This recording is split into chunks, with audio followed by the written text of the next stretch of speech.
मोदी जी को इकोनॉमी का ई समझ में आता है? नहीं, कुछ नहीं, एबीसी नहीं है, पता है वो। मैं तो जानता हूं, मैं तो मोदी को 1972 से जानता हूं।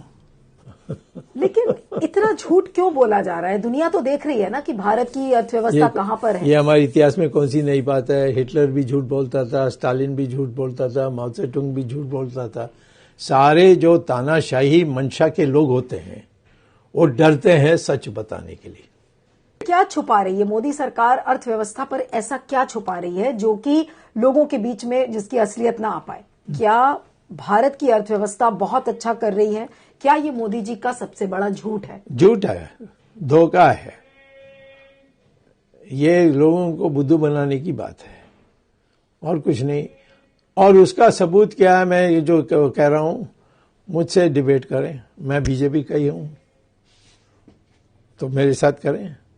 आप क्योंकि खुद एक इकोनॉमिस्ट हैं और बहुत अच्छे से उस सब्जेक्ट को समझते हैं, अगर आप ये कह रहे हैं कि अर्थव्यवस्था अच्छा कर रही है, ये मोदी सरकार का सबसे बड़ा झूठ और धोखा है जो आपने कहा, उसके अगर 5 इंडिकेटर्स इस झूठ के अगर मैं आपसे पूछूं कि सबसे बड़ी विफलता अर्थव्यवस्था में मोदी जी की क्या है, अगर 3 या 4 पॉइंट्स में मैं आपसे पूछूं तो वो क्या है सर?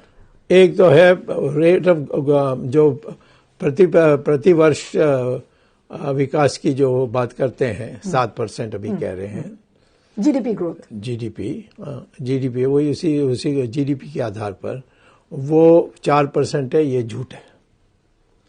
दूसरा है कि देश में बेरोजगारी कम हुई है, वो झूठ है। अभी देखिए जिस तरीके से राम मंदिर का उद्घाटन हुआ है, मोदी जी तो और पावरफुल हो गए, ऐसा लग रहा है कि पूरे देश के वो हिंदू राजा बन गए हैं। और अब ये तो आपके दिमाग में बनी है, मैं तो ये अनुभव नहीं कर रहा हूं। जहां भी जाता हूं लोग कहते हैं आपने सुप्रीम कोर्ट में करा दिया, और हमारे सब जगह में मीटिंग्स के लिए लोग बुला रहे हैं। तो बात समझ में नहीं आती कि बीजेपी में सारे डरे हुए हैं, कोई मोदी के खिलाफ बोलेगा नहीं, आरएसएस सारे नहीं, मैं नहीं डर रहा हूँ। नहीं, मैं आपकी बात नहीं कर तो फिर सारे मत बोलो। हाँ, तो ज्यादातर लोग बोलो, आपको छोड़कर ज्यादातर हाँ, ठीक है, ये बोलो। बिल्कुल हाँ, डरते हैं, हाँ, वो बोलते नहीं है मोदी के खिलाफ, हाँ, आरएसएस बोलता नहीं है, हाँ, तो फिर मोदी को चुनौती कौन देगा? बड़ा अत्याचारी कौन है, मोदी या इंदिरा गांधी? नहीं, अत्याचारी का सवाल नहीं है। दोनों लोकतंत्र में भी उनका कोई दिलचस्पी नहीं है या विश्वास नहीं है या आस्था नहीं है, दोनों ऐसे ही हैं, कोई फर्क नहीं है। तो इसका मतलब तो यही है कि अगर मोदी कंटिन्यू करेंगे तो लोकतंत्र खत्म हो जाएगा? नहीं, अगर इस प्रकार से आप लोग कायर बनते रहेंगे तो यहाँ फिर लोकतंत्र खत्म हो जाएगा। आपकी कायरता से ये लोकतंत्र आज खतरे में है। हाँ, बिल्कुल, मोदी की मंशा, वो डरपोक है, चाइना से बहुत डरता है, उसका कारण है मैं अभी झूठ बोला। यानी कि आप कह रहे हैं कि मोदी सबसे बड़े गद्दार हैं? इस मामले में तो 100% गद्दार है। झूठ बोल रहे हैं कि चाइना ने कोई जमीन नहीं लिया है, कोई आया ही नहीं, कोई गया ही नहीं, बट कौन सुनने वाला है?